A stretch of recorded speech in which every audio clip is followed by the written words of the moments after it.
할렐루야 감사합니다. 오늘 창세기 강독은 지난주에 이어서 27장 계속하겠습니다. 오늘은 우리가 창세기 27장 24절부터죠. 24절에서부터 끝절까지 46절까지의 내용을 보겠습니다. 지난주에도 여러분들에게 이제 말씀드렸던 것처럼 마칠 쯤에 이제 말씀드렸죠. 그죠? 이삭이 세 번에 거쳐서 자신의 아들인지 아닌지를 확인했던 이유가 있습니다. 그것은 뭔가 하면은 처음에 아버지요라고 이렇게 불렀는데 참 이게 아버지라고 불러서 음식을 가져온 것이 너무 이렇게 빠르다는 것을 그가 알게 된 거죠. 보통 때 같으면은 아예 이제 나가고 시발점을 찾아야 되는데 벌써 온 거죠. 이게 무슨 일인지 궁금했던 것이고, 그 다음에 그의 아들인지 확인해 보려고 했던 거죠. 그죠? 그랬던 부분이 가장 근원적 부분들이 누군가 하면은 뭔가 하면은 목소리였죠. 그죠? 목소리. 그죠? 목소리를 딱 들어보니까, 이거 뭐 이상하거든요. 그래서 세 번에 거쳐서 의심에 대한 부분들을 가지고 확인을 합니다. 첫 번째는, 네가 누구냐라는 부분에 대해서 이야기를 하게 되는 거죠. 첫 번째 1차 의심. 그 다음에 2차 의심은 너무나도 속히 잡아왔다는 거죠. 그 다음에 이 1차 의심과 2차 의심, 특히 1차 의심에서는 보면은 아버지여 내가 여기 있습니다. 아버지여 지금 드시고자 하는 음식을 별미를 가져왔습니다. 그때 제일 먼저 아버지에게 다가왔던 것이 뭔가 하면은 이 목소리에 대한 의심이었잖아. 그죠? 목소리에 대한 의심. 그래서 두 번에 대해서 의심을 하죠. 첫 번째는 이상하다. 내 아들 네가 누구냐 물었죠. 그죠? 이게 무엇입니까? 목소리에 대한 의심이죠. 그래서 두 번에 대한 의심과 세 번에 대한 확인이 일어나죠. 두 번에 대한 2차에 대한 의심과 그리고 3차에 거친 확인 작업이 이 속에 일어납니다. 그래서 처음에는 첫 번째 네가 누구냐라는 부분에서 목소리로 의심을 하게 되는 것이고, 두 번째는 너무 빨리 잡아왔다는 거죠. 그죠? 음식을. 이건 평소 때에도 에서가 그런 음식들을 아버지를 위한 별미를 만들어줬다는 이야기거든요. 그래서 속히 잡아왔다는 것에 대해서 20절에서 그런 이야기를 합니다. 너무 이래 속히 일들이 진행이 됐다는 거죠. 그래서 2차 의심을 하는 거죠. 제일 먼저 발단은 뭔가 목소리죠. 목소리. 그죠? 그래서 3차에 대해서 아버지가 확인을 합니다. 그때 3차에 관해서 확인할 때에 1차 확인이 21절에서 일어나죠. 내가 너를 만져보겠다. 그죠? 이미 목소리에서 의심을 한 거잖아요. 목소리는 때로는 감기 걸렸습니다. 제가 목소리가 좀 쉬어서 그렇습니다. 이렇게 바꿀 수 있는 거지 않습니까? 그렇지만은 사람 몸으로서 자신의 눈은 어두워졌지만은 감각으로서 확인할 수 있는 것이 있죠. 그것은 뭔가 하면은 몸의 신체 구조였습니다.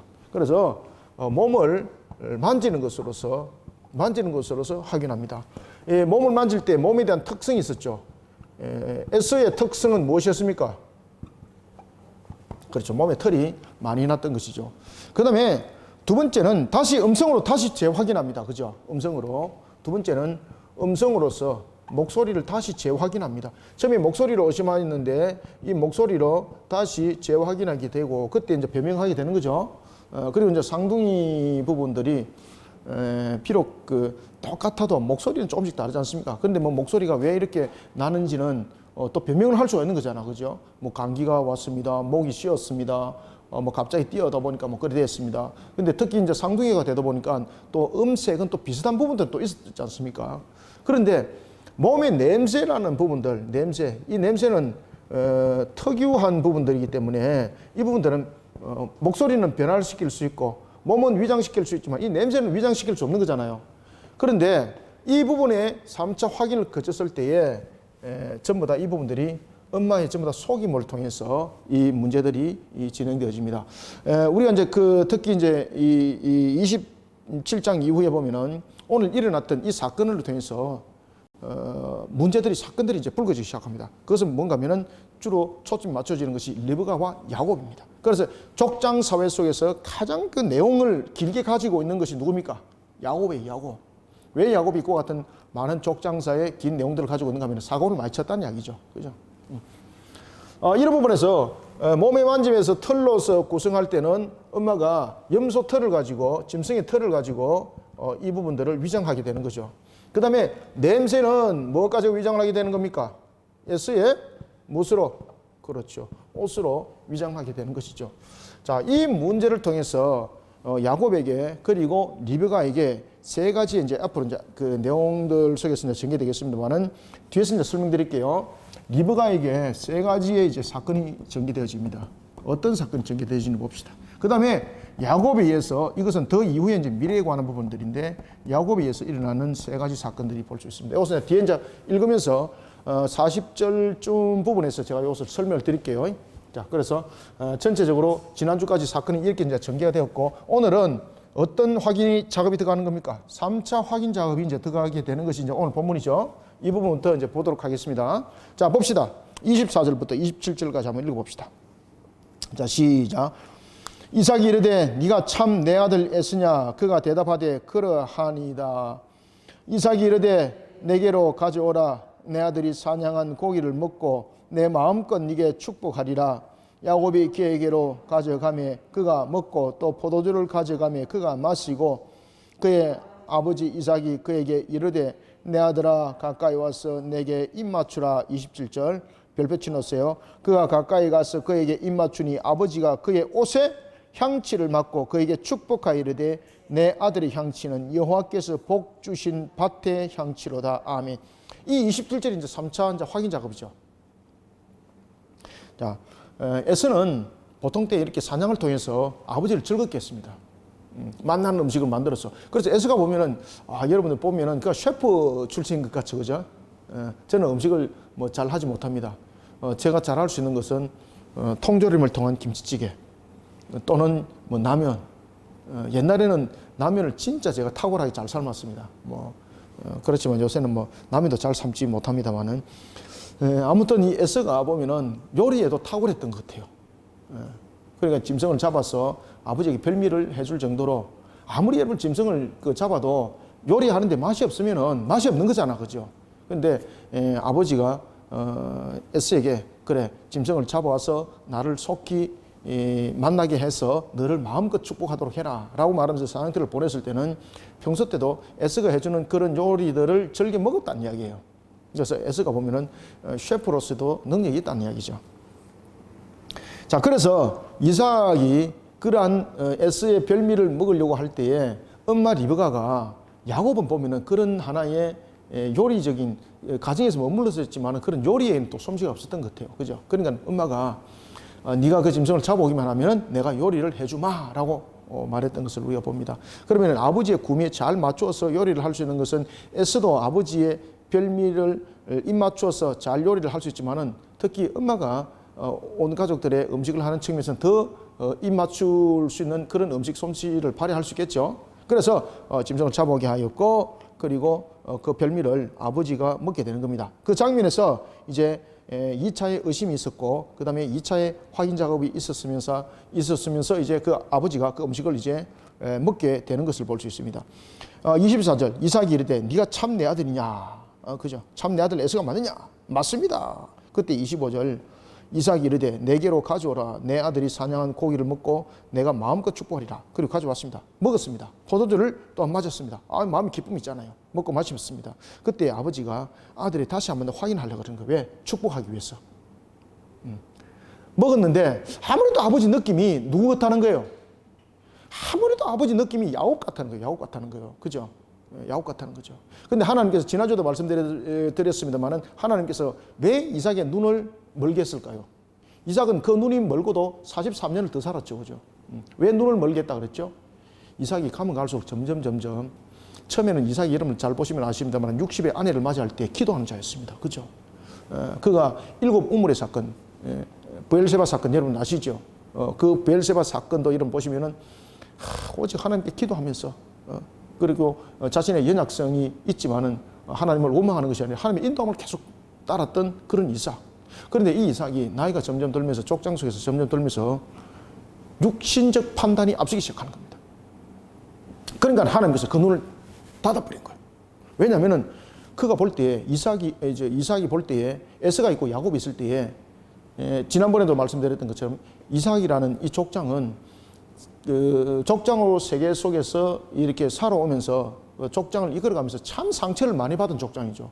아브라함 같은 경우는 때로는 그가 당하기도 했지만은 아브라함 같은 경우는 318명의 가정 수비대를 통해서 가나안의 그 연합군들을 물리칠 정도로 또한 막강했고 카리스마도 있었죠, 그죠?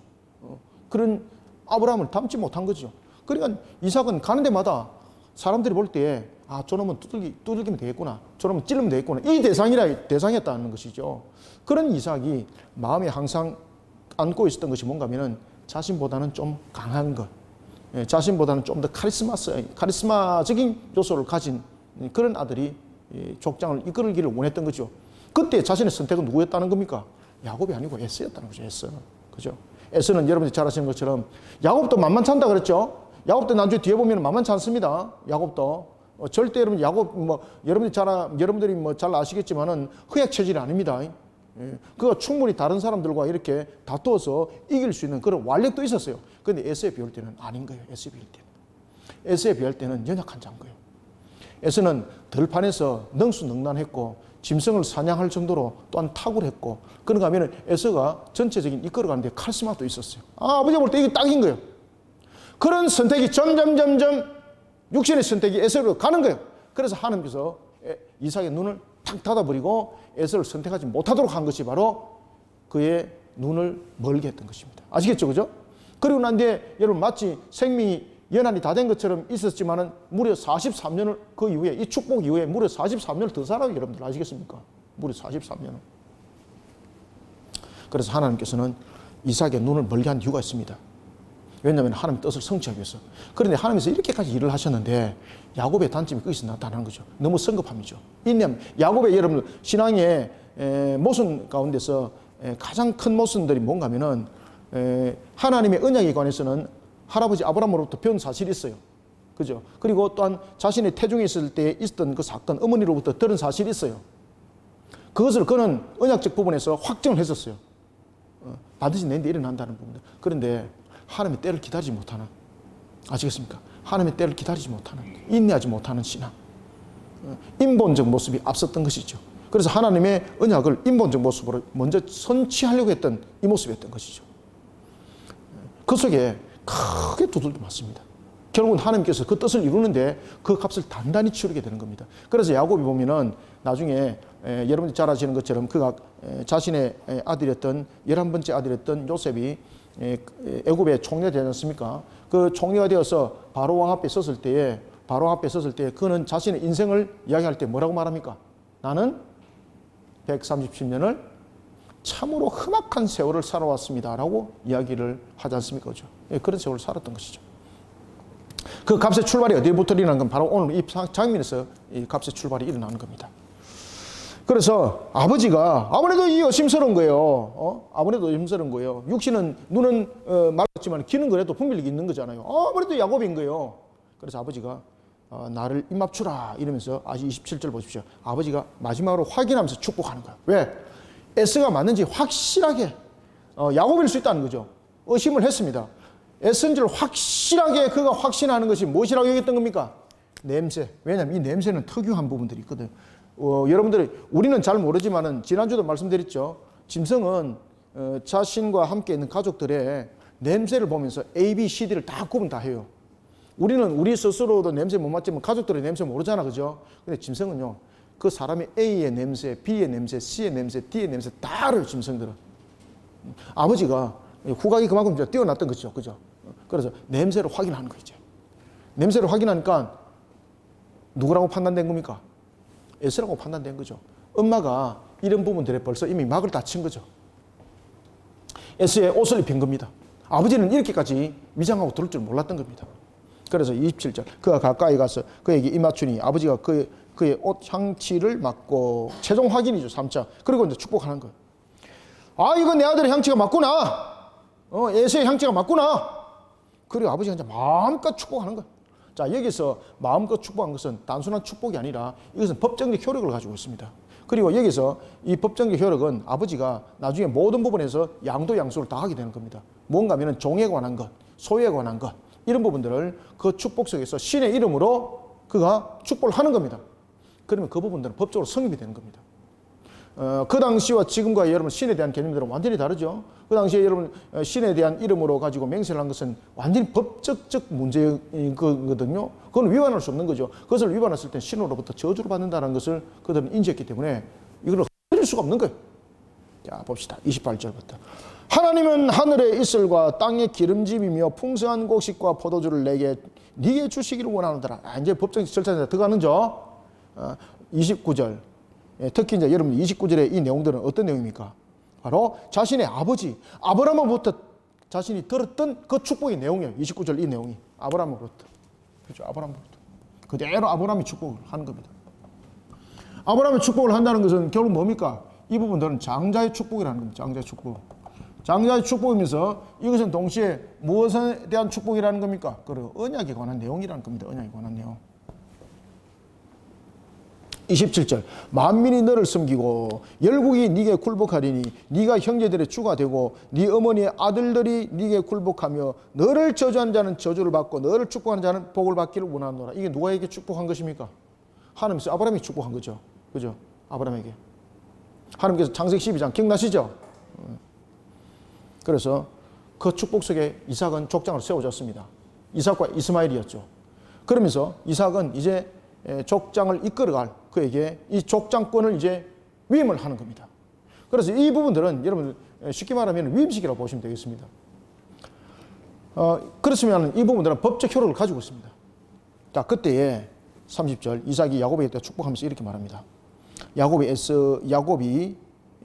이삭이 야곱에게 축복하기를 마치며 야곱이 그의 아버지 이삭 앞에서 나가 곧 그의 형 에스가 사냥하여 돌아온지라. 이제 여기서 이제 사건이 이제 터진 거죠. 이제 31절 에스가 별미를 만들었습니다. 아버지에게 가져왔습니다. 31절 그가 별미를 만들어 아버지에게로 가지고 가서 이르되 아버지야 일어나 아들이 사냥한 고기를 잡수시고 마음껏 내게 축복하소서. 이 목소리 들으니까 누구 목소리예요? 이게 진짜로 예수 목소리가 맞는 거예요. 이게 목소리를 들었습니다. 냄새가 누구의 냄새입니까? 100% 예수인 거예요. 100% 예수. 와, 이제 사건이 터진 거죠. 그때 여러분 이삭이 무엇을 깨달았겠습니까? 이삭이 자신의 영적 무지를 깨닫습니다. 자신의 영적 무지로 인하여서 하나님께서 자신의 눈을 멀게 하게 하시고 그 눈을 멀게 하면서 누구를 축복하게 하는 겁니까? 언약의 장자로서 누구를 세우게 만드는 것? 그렇죠. 야곱을 세우게 만드는 이 사실을 그는 알게 됩니다. 그래서 여기서 이삭은 하나님의 섭리가 무엇인지를 이삭은 알게 되는 겁니다. 하나님의 섭리가. 하나님께서 약속했던 그 약속은 반드시 성취된다는 것. 그리고 하나님의 뜻 가운데 성취된다는 것. 그리고 그가 자신의 눈이 멀게 됐던 부분들을 이 속에서 이제 깨닫는 겁니다. 그러면서 그가 이렇게 말합니다. 아들아, 이것은 나의 축복이 아니라 하나님의 결정이다. 그러니 이것을 절대 엎을 수가 없다. 그때 에스가 발부동을 칩니다. 아버지가 남은 축복이 있지 않습니까? 라고 말할 때 아버지가 그 남은 축복을 했나요? 아닙니다. 거기서 어떤 입이 열리는가 하면 하나님께서 이삭을 통해서 하나님의 섭리 가운데 선택과 유기를 선포하게 만듭니다. 선택과 유기. 그래서 버린 자에 관해서 이야기를 하는 겁니다.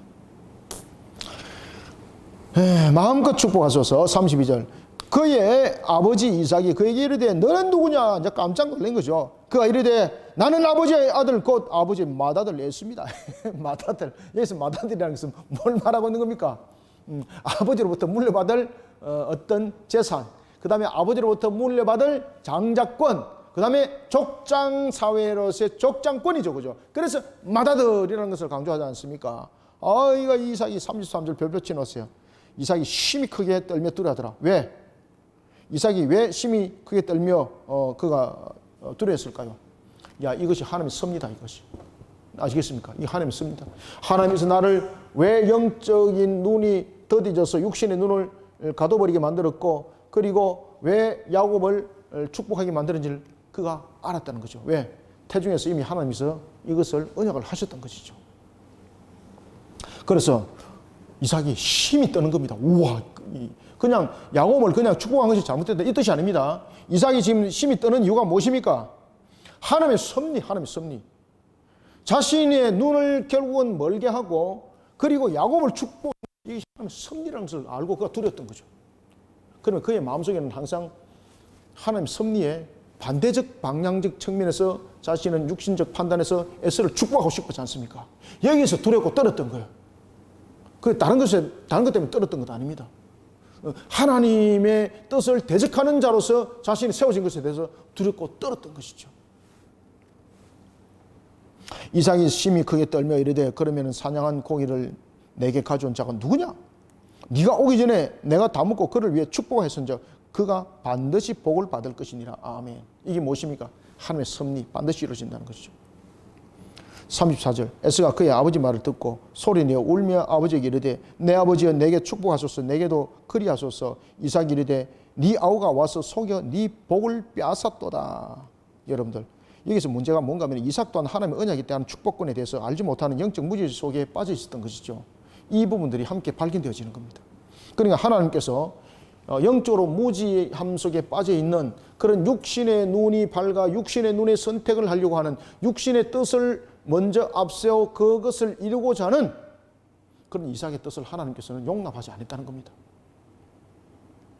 여러분 하나님께서 용납을 할 수도 있는 거잖아요. 왜? 이삭이 볼 때에 에서가 매우 진취적인 아들이 에서였고 조직을 이끌어가는 족장을 이끌어가는 측면에서도 매우 믿음직스럽고 주변에서 누군가가 함부로 할 수 없는 그것이 바로 에서였다는 것이죠.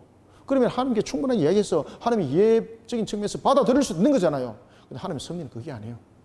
여러분들 하나님이 우리 누군가를 선택할 때에 그 사람의 능력이 있어서 선택했나요? 아브라함을 선택할 때에 여러분 아브라함이 신앙적 측면에서 탁월한 자였나요? 우상 숭배자였지 않습니까? 그죠? 왜 그를 택했을까 여러분들? 다 이유가 있는 거죠.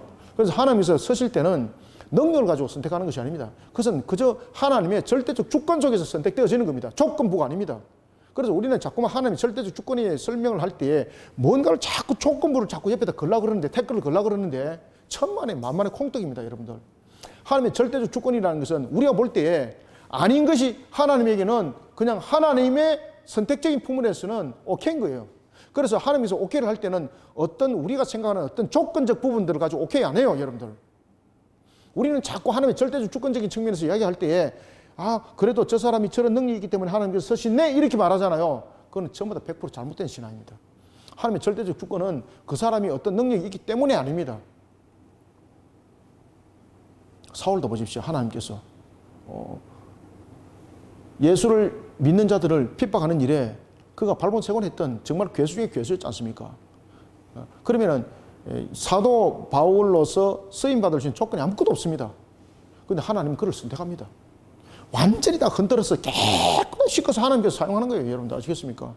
그래서 하나님께서는 A와 B와 C와 선택은 하나님 자유예요. 여러분들. 그래서 우리는 하나님의 절대적 주권 앞에서 우리는 자꾸 어떤 조건적 부분들을 대입시키려고 하는데 이거는 정말로 잘못된 신앙들입니다. 그래서 하나님의 절대적 주권 속에서는 우리가 그것을 깨달아 아는 것으로 우리는 만족해야 되는 것이고 그 다음에 하나님의 뜻을 받아들이는 것에 대해서 우리는 순종하는 신앙이 절대적 주권과 연결되어야 되는 겁니다. 이해되셨죠? 이런 것을 하나님이 지금 이삭에게 두드려가지고 가르치는 거예요, 지금. 그래서 이삭이 부들부들 떨었던 거예요. 부들부들 떨었던 거예요. 아버지여 나에게 축복하소서라고 말하니까 아버지가 뭐라고 말합니까? 내가 네게 빌복이 남아있다 안 남아있다. 36절 읽어봅니다. 에스가 이르되 그의 이름을 야곱이라 함이 합당치 아니하니까 그가 나를 속임이 이것이 두 번째니이다. 전에는 나의 장자의 명분을 빼앗고 이제는 내 복을 빼앗았나이다. 또 이르되 아버지께서 나를 위하여 빌 복을 남기지 아니하셨나이까 하며. 여러분들 장자의 명분을 빼앗을 때에 명분을 야곱이 억지로 빼앗았나요? 아니잖아요. 에스도 그때에 장자 명분은 매매되고 사고 파는 것이 아니라는 것을 에스가 너무나도 잘 알았기 때문에 자신이 그냥 제스처를 취한 측면이 있지 않습니까? 그렇게 해서 자신의 배고픔을 만회를 시켰습니다. 그것을 통해서 그가 장자권이 팔린다는 거는 그도 인정을 하지 않았습니다. 왜냐하면 장자권은 개인적인 거래적인 측면에서 일어나는 것이 아닙니다. 장자권은 어떻게 일어나는 겁니까? 이런 법정적 절차를 걸치는 속에서 발효가 되는 것이지 네 장자 내인데 팔아라 이 효력가 없습니다. 아시겠습니까? 그건 효력가 없습니다. 그걸 에서가 잘 알았다는 거죠.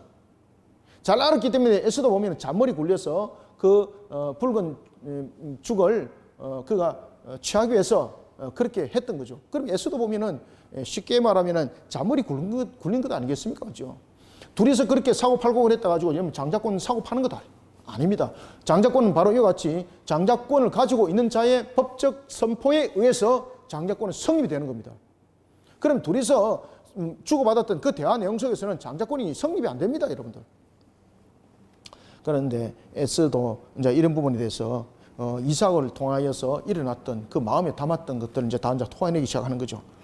여러분들 형제지간에서도 보면은 원수지간들이 보면은 남들보다 더한 것들 천지 많은 거 여러분 잘 아시죠, 그죠? 이것이 우리의 인간의 죄 속성입니다. 이 속에서도 보면은 인간의 죄 속성 가운데서 한 일정 부분들이 나타나는 것을 우리가 에서를 통해서도 볼 수가 있는 것이죠. 그때 37절 이삭이 이렇게 말합니다. 이삭이 에서에게 대답하여 이르되 내가 그를 너의 주로 세우고 그의 모든 형제를 내가 그에게 종으로 주었으며 곡식과 포도주를 그에게 주었으니 내 아들아 내가 네게 무엇을 할 수 있느냐. 자, 무엇을 줬습니까? 그를 너의 주로 세웠고, 그죠? 여기서 이제 법적 선포가 다 됐다는 거죠. 그래서 그냥 사심으로 네가 장자해라, 이거는 법적 효력이 없습니다. 그런데 아버지가 하나님의 이름으로서 그가 축복했죠, 그죠? 그러면서 그가 하나의 위임식을 가지게 되는 것도 이 임식과 위임식을 함께 하게 되는 거거든요. 이거는 법적 효력을 발생을 하는 거예요. 자, 그래서 이삭이 이렇게 말합니다. 이삭이 축복을 할 때에 자, 어떻게 축복했는가 보십시오. 첫 번째, 무엇을 이양했습니까? 자, 아버지가 제일 먼저 너의 주로 삼겠다. 이게 뭡니까? 주로 삼겠다는 거죠. 이 족장이라는 거죠. 족장. 그죠? 이 족장은 하나의 언약적 측면의 하나의 머리가 되는 겁니다. 머리. 언약이 머리가 되는 겁니다. 자, 그 다음에 두 번째는 족장을 삼겠고, 그 다음에는 모든 형제를 내가 그의 종으로 주었다. 그죠? 주종관계. 주종관계. 그죠? 자, 종으로 줬다는 것은 다스림이죠. 다스림. 다스림의 권세. 족장 언약으로서 머리, 다스림의 권세. 그게 다 이양됐다는 거죠. 여기로 끝난 것이 아니죠.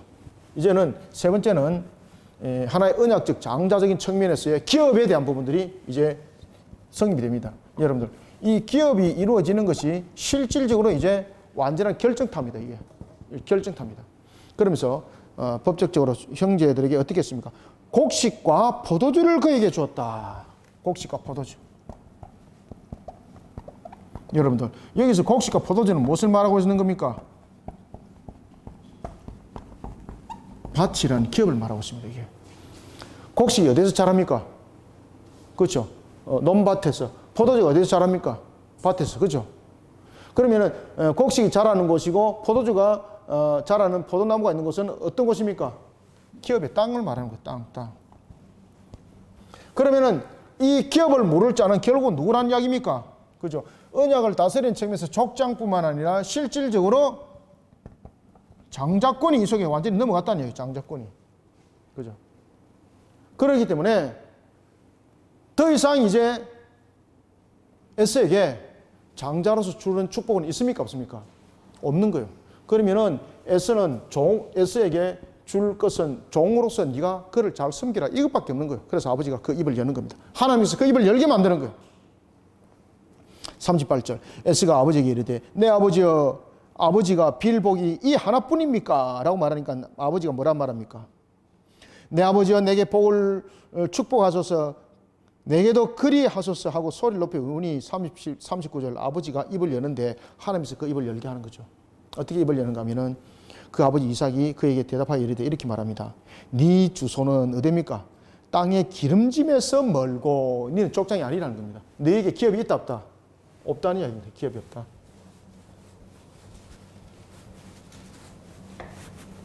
기업이 없다. 이것이 야곱에게 내용이라면은 에서는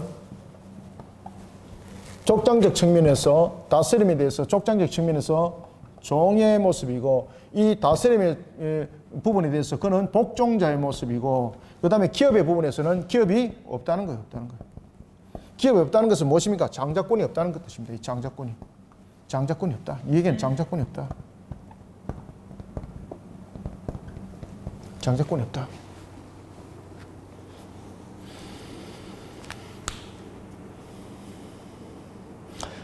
네 주소는 땅의 기름짐에서 멀고 내리는 하늘 이슬에서 멀 것이며 40절 너는 칼을 믿고 생활하겠고 네 아우를 어떻게 섬길 것이며 그죠? 섬길 것이며 복종 네가 매임을 벗을 때는 그 멍에를 네 목에서 떨쳐버리리라. 자 여러분들 이게 이제 무엇인가 하면은 말 그대로 그가 쉽게 말하면은 이런 어떤 하나의 속박 속에서 해방되지만은 그럼에도 불구하고 영원히 해방된 상태가 아니라는 겁니다. 그러면은 이런 주정관계적인 측면에서 그는 영원히 장자권으로서 회복이 될 일은 없다는 이야기입니다.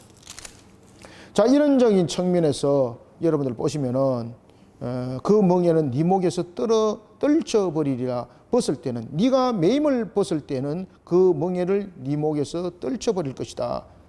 여러분들 말 그대로 이 속에서 우리에게 나타나는 것 실질적으로 지금 이 속에서 선택과 유기적인 측면에서 분리하는 작업들이 이 속에서 함께 일어나고 있는 것을 우리가 볼 수가 있습니다. 그래서 40절에 보면은 네 매임을 벗을 때는 이라는 것은 저항하게 되는 거죠.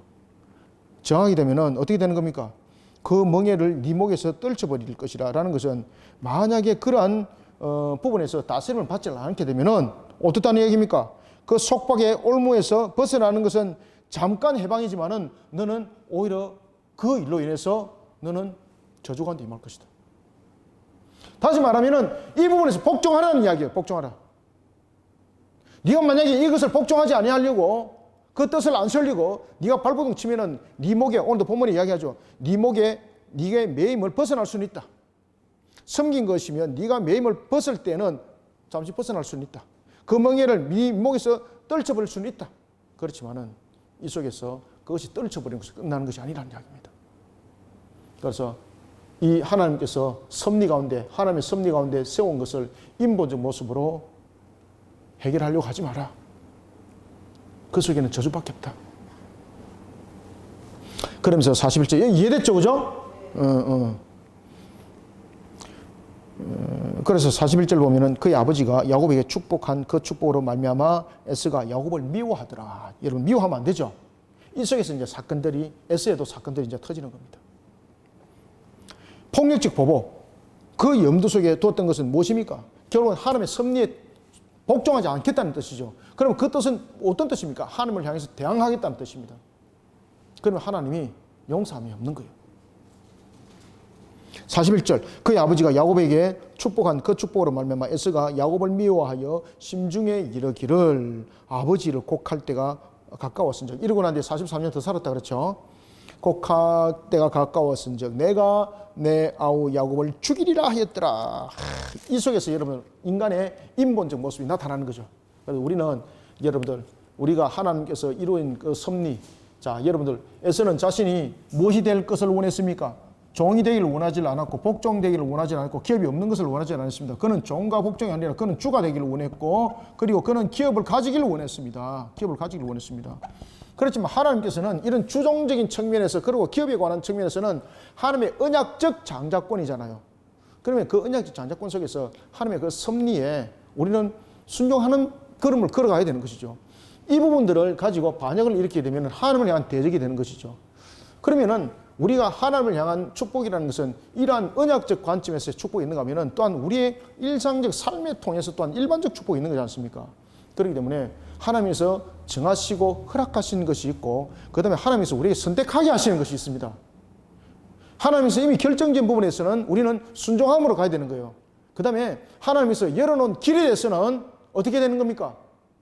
그에 대해서는 책임을 다하고 의무를 다하면서 우리가 그 일에 대해서 적극적이고 누구보다 신앙 가운데 열심히 달려가야 되면은 그의 또 다른 열매가 있는 거지 않습니까? 그래서 우리가 취해야 될 열매와 우리가 순종해야 될 자세 여기에 대해서 구분을 확실히 하셔야 돼요, 여러분들. 지금 에스가 지금 그 부분들을 안 하고 있는 거죠.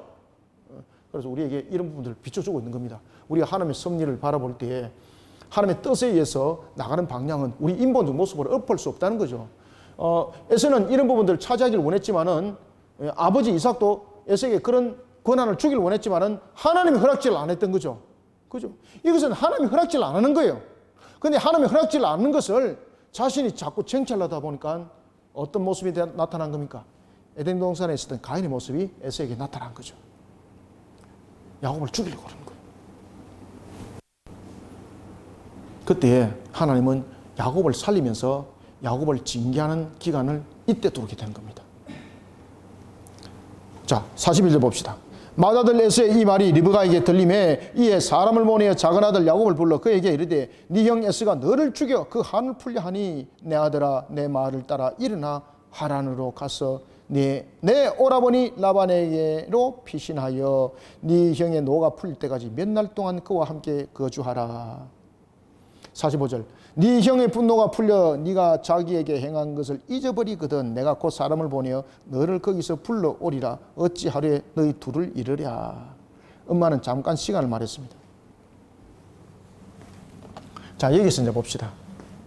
아까 써놨는데 리브가는 야곱은 일들 통해서 둘 다 세 가지의 값을 지불합니다. 두 사람의 값을 지불해요. 값을 지불. 리브가는 어떤 값을 지불할까요? 오늘 이 본문들을 통해서 리브가는 먼저 첫 번째 아들을 평생 만나지 못하는 값을 지불합니다. 야곱을 평생 못 만납니다.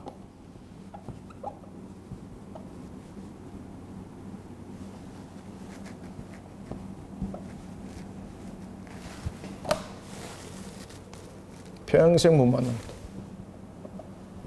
이 값을 지불하게 됩니다. 그 다음에 두 번째는 어떤 값을 지불하게 되면 에서로부터 아들로부터 존경받지 못합니다.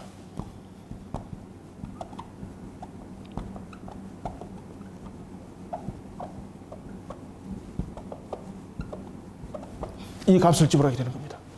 그 다음에 세 번째는 어떤 값을 지불하게 되는가 하면 며느리입니다.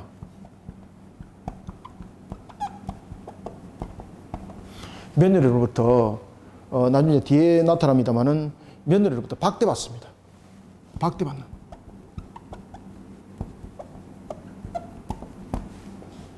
그죠? 이 값을 지불합니다. 그 다음에 야곱은 어떤 세 가지의 지불을 할까, 여러분들?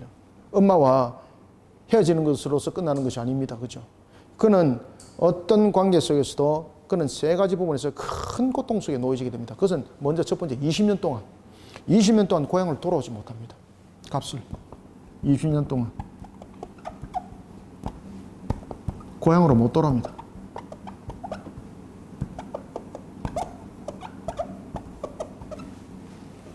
칠판에 글자 다 보이죠?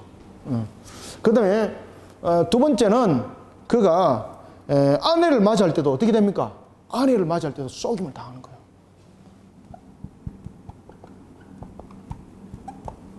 아내를 맞이할 때 그가 속임을 당하는 거예요. 그 다음에 야곱의 제일 가슴 아프게 했던 것이 어떤 사건입니까? 아들들 사건이죠. 아들들 사건. 그죠? 평생 지울 수 없는 거죠. 아들들에게 속임을 당합니다. 아들들에게.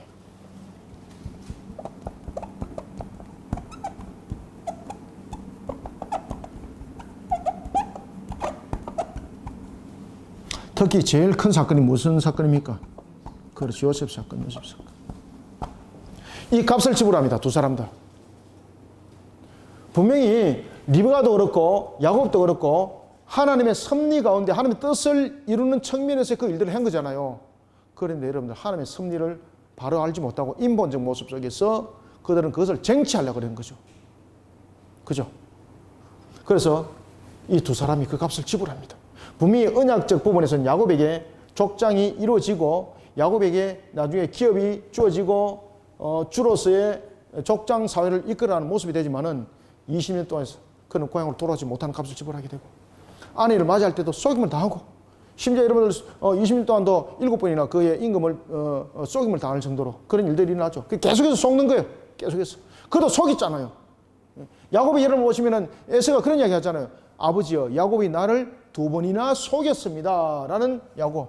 속인 것에 대한 값입니다. 속임.